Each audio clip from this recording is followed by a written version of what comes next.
What's up YouTube? My name is Chad, this is the Lisco Boater channel, and I guess coronavirus is here to stay for a little bit, so took a little bit of PTO from work and gonna work on the Bosun a little bit more. So I'm gonna start by trimming off the excess, and that's gonna be the parts of the skin here that stick up above, well, below the chine technically. So I'm going to use the oscillating tool, trim this off. I'm also going to come back to the transom and trim off the excess back here on both sides. I'll scoot the boat out just a little bit to get back over there, and then I can also get those screws put in place. And once that is done, I'm going to take the skins completely off and get them permanently in place with epoxy resin. Once I get that done, it'll be time to start working on the shape of the bottom. I don't have the plywood for the bottoms yet, but I do have this grid poster board here that I'm gonna start making the template to make the bend around the stem. I'm not gonna show any of the cutoff in this video just because it's just gonna be noisy and there isn't really much to see other than me working down each side of the boat, cutting off the excess. So I'll get that done, and then I'll show you how I think I'm gonna start working with the poster board. I've got the sides of the hull cut flush with the chines all the way down. Looks great on both sides. I also, as mentioned before, cut off the excess at the transom, and I got this edge here rounded. A little bit of finish work is going to be required there, obviously, but now it is time to take this apart, mix up some resin, and get these installed permanently so I can start working on the bottom pieces. Well, it doesn't look a whole lot different other than a little bit of staining there from the resin, but the sides are now in place for good. Let these set up overnight to cure. It's about 60 degrees in here. Heater's running, it'll warm up a little bit, so hopefully this will cure in a couple of hours.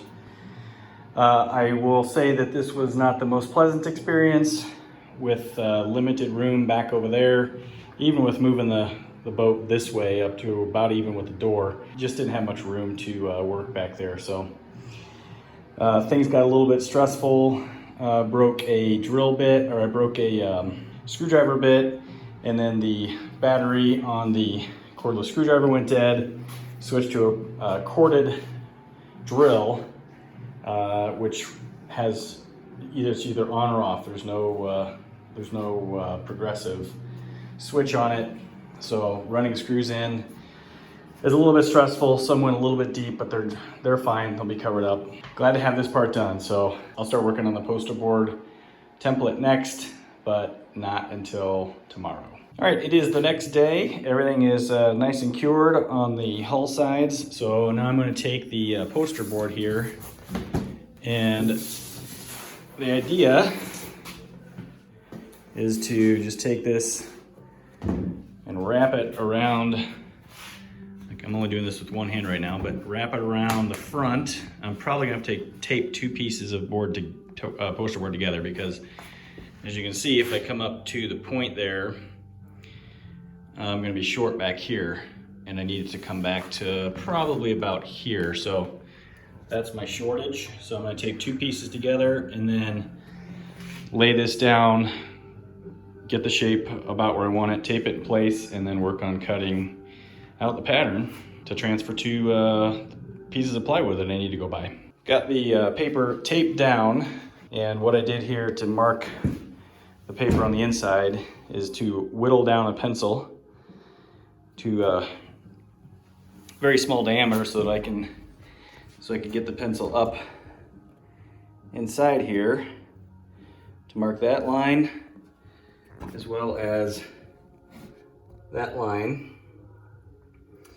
And I'll take the poster board back off now and cut it proud of those marks, tape it back in place, and then figure out exactly where my fine trims need to be.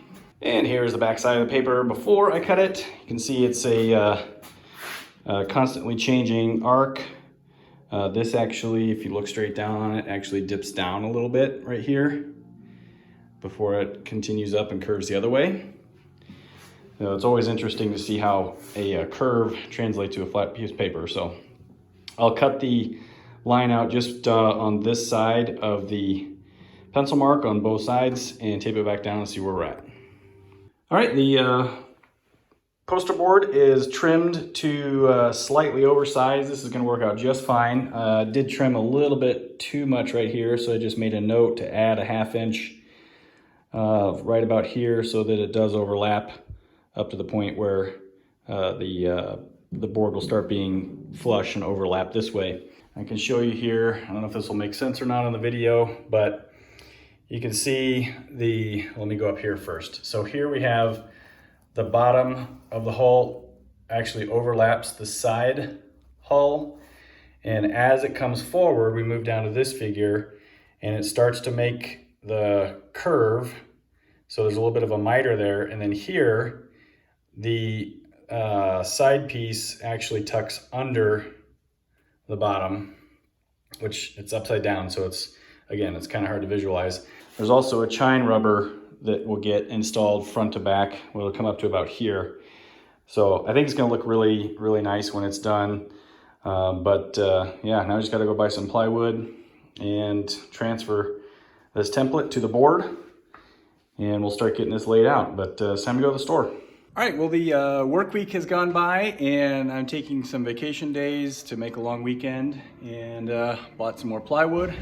Got 2 sheets of 4x8 1/4 inch ACX and 2 sheets of 4x4 1/4 inch ACX. The 4x4 pieces will be for the aft end after I get the front pieces figured out. And I'm gonna start doing that by laying this template out on this board here, rough cut it, and we'll give it a fit. So hopefully this works. All right, lay it out.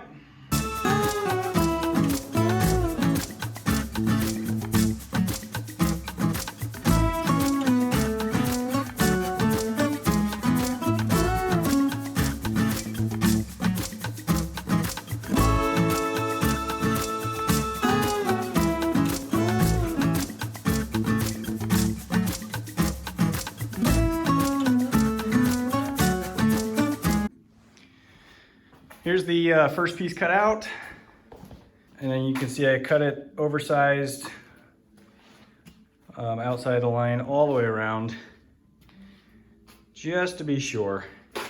And this side will be easy to cut off. This line will match up perfectly with the center of the hog, and then this side will be trimmed. So let's take it in and see how it looks.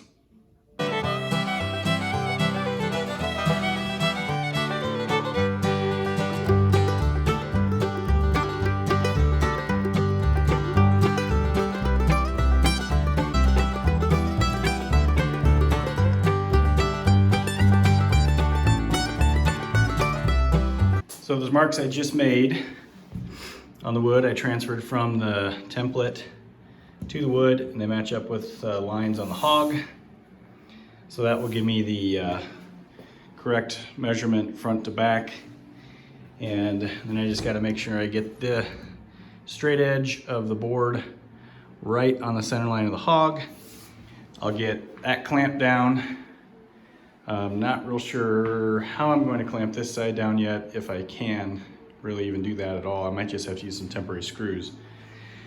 But once I get the aft end clamped in the right spot, then I'll work on bending this over and either clamping or temporary screwing it in place. Board is clamped and wrapped around the front with one clamp on it. What I'm going to have to do is use my knee to push this in, drill a couple of holes so I can put a couple of temporary screws in here. I did draw a line, you won't be able to see it. There's a line up on the inside here that I'm just going to eyeball to drill a couple of screw holes in. And once I get those screws in, probably throw in one up front here. And then at that point, I will figure out a way to mark the inside stiffeners and the hog and everything so that I can lay out the hole pattern for the screws on the bottom.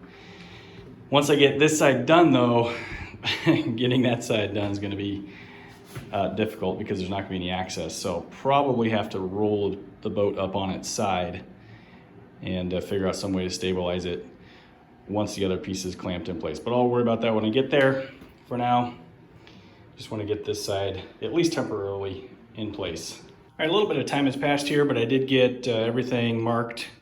The board is upside down at this point, so this is the inside marked with all the stiffeners and frames. So I will now take this board out into the garage, work on drilling a couple hundred holes to mark the screw locations, bring it back in, clamp it back in place, drill everything to the frames, and maybe take off some of the excess on the outside before I will go over to the other side. But it's just kind of more of the same of what I did on the sides, so I'm not going to show this part of drilling and screwing it in place. All right, well, I have to share something, and it's a bummer.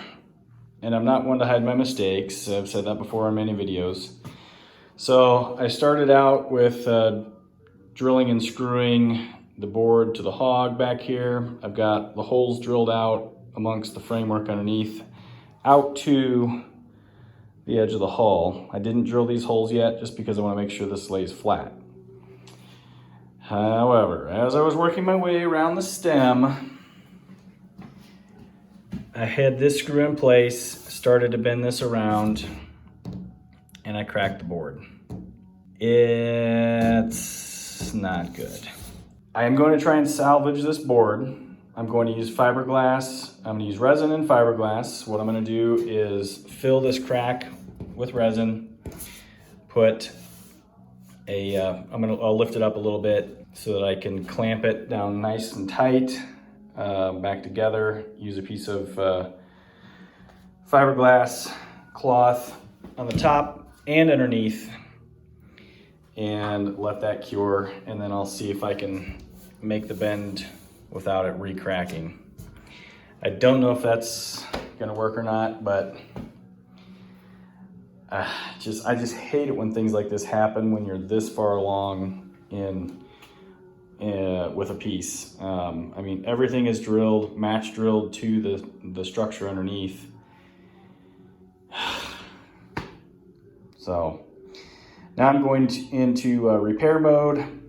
I'll get this set up and see what happens. If it doesn't work, it doesn't work. I've got another piece of plywood sitting out there. I'll just start over. Use this board as a template. I want to do all the measuring and everything other than remarking the structure underneath. Actually, I won't even need to do that. I can use all the holes as a guide on a new piece. But I'm gonna try to save this one first. What a bummer. So here's my attempt at a fix. We'll see how this works. I used 6-ounce, 4-inch wide deck cloth on both sides. I have a feeling this will probably crack again, but might as well give it a try. In the meantime, I'm gonna go ahead and drill out all the other holes to the frame underneath, because if I do end up using this piece as a template to make another piece, the holes are gonna match up anyway. So I'm gonna go ahead and do that, and then 2-3 hours go by. Hopefully this will be cured up, and we'll see if we can make this work. That's setting up. I've got all of the screws drilled to the subframe, the structure underneath, and in the meantime, while I wait for that to work or not, I went ahead and cut out the next piece here for this side of the bottom. It's cut oversized, and this is a really simple piece. All I need to do is mark the structure underneath, drill holes, and screw it down. All right, so I've got the rear piece of the bottom boards in place. This was super simple. No issues at all there. I did run out of screws, so I gotta go order some more screws, but I really want to work on this yet this afternoon, but I think I really need to let this sit. Yeah, it's pretty solid. Maybe I will start working on this a little bit. And my dog just opened the door by herself. Well, that did work out. I'll show you here in just a second, but the repair actually did work, but it was what happened after that is going to make this piece just scrap. Take a look. There's the damage. The clamp, I haven't even picked up the clamp yet.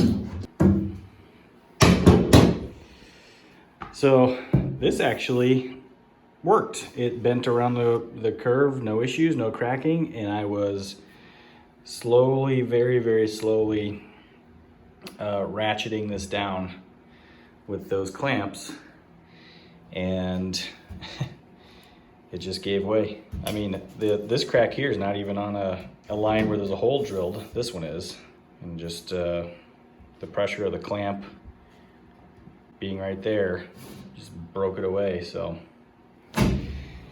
anyway, first order of business today is remove this piece. Use this as a template for the next piece. I think I'm probably going to soak the front section in warm water.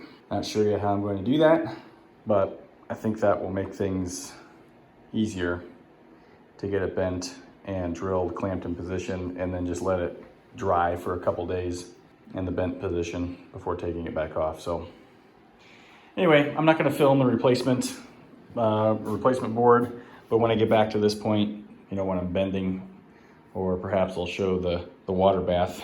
All right, well, I took a 32-gallon trash barrel that I just happened to have sitting in the garage, filled it up with hot water, and then stuck the front section, the leading edge of the hull down in there. You can already see it's curving easily,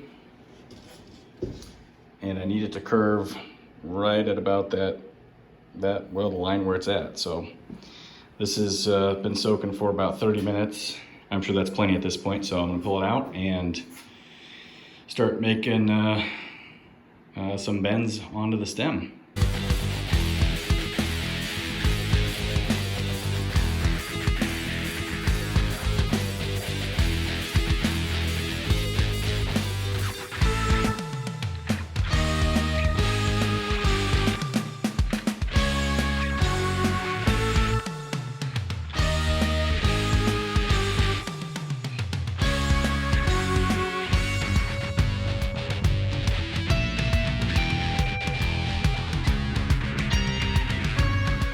Well, this turned out much better than yesterday's attempt at this. You can see the water line right here where it was soaked. The wood is soft enough I didn't need a pre-drill hole, so I just ran screws right straight into the stem. Those are temporary. I may use them, may not down the road, but just wanted to make sure I get this formed correctly. So I'm gonna let this sit for, well, as long as it takes to dry, I guess.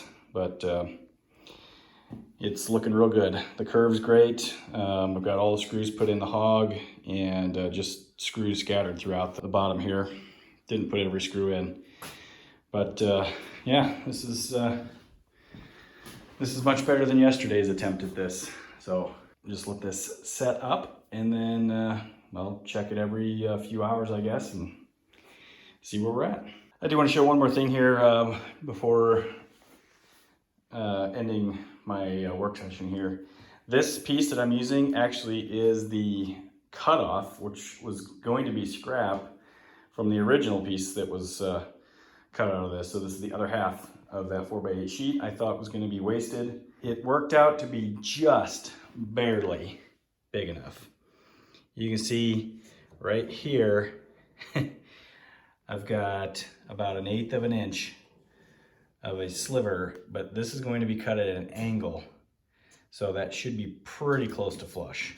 And whatever, if there's any space left there, I'll just take that up with some epoxy and shape it. But that's how close it actually was to becoming a scrap piece. So that's good news, because that means I'm not out the $25 for this board, meaning I don't have to go buy a new one, because had just enough. So really happy about that. Yeah, I'll just let this dry up, take shape over the next day or so. And when that's complete, I'll come back and slice off the excess off of both of these pieces and off the back. All right, well, this is about as good a spot as any to wrap this video up. I've got the curve of the bottom board finished. It's not screwed in along this, well, from right there. That's the last screw right there. From there all the way up to the front is, there's no screws. There's one right there. But I'm gonna leave it as is for now. And the joint, it's kind of ugly, but there's a chine rubber that goes over that. So the plans bring the chine rubber up to about here. I'll probably just bring it all the way up to the front because there's really no reason to stop it. And it will do a very good job of covering up the really, really steep miter that had to happen here. So you can see I got a little thin right there, broke through, but again, not a big deal. Get the chine rubber on and then backfill it from the inside to make sure it's watertight. I cut off all the excess all the way back to the transom. Didn't cut off the overhang on the transom yet, just because I haven't moved the boat out far enough, but I did that with the oscillating tool and a cutoff saw, and then I took the sander, the belt sander, and just made it real nice and smooth, front to back. I also used the belt sander up here on the miter to smooth that out. So this is how I'm going to leave this. Oh, the other thing I did was leveled the front of the stem here. So again, using the oscillating tool, cut this off at the angle so that it's perpendicular with the front of the stem, and then use the belt sander to mostly smooth it out. It's not finished, but I'm not worried about finishing it or getting it to that finished look yet. There's gonna be a bunch of filling that's gonna need to be done. Extra screw hole there. All these screw holes are gonna be extra. So fill all that up, and it'll look really good. So this will end the bottom or the skinning of the hull. When I start the next video, the other side will be done. I'm not going to film any of it because it's exactly the same as this. So I'll just show you the finished product once the other side of the hull is done. And then we'll start working on the chine rubbers and the keels. So from the Bosun 11 shop, this was the Whisker Boater Channel. Thanks for watching this episode of the Whisker Boater Channel. Again, my name's Chad. Thanks for watching. We'll see you next time. Hit that subscribe button, hit the like button, and send me some comments. Happy boating, everybody.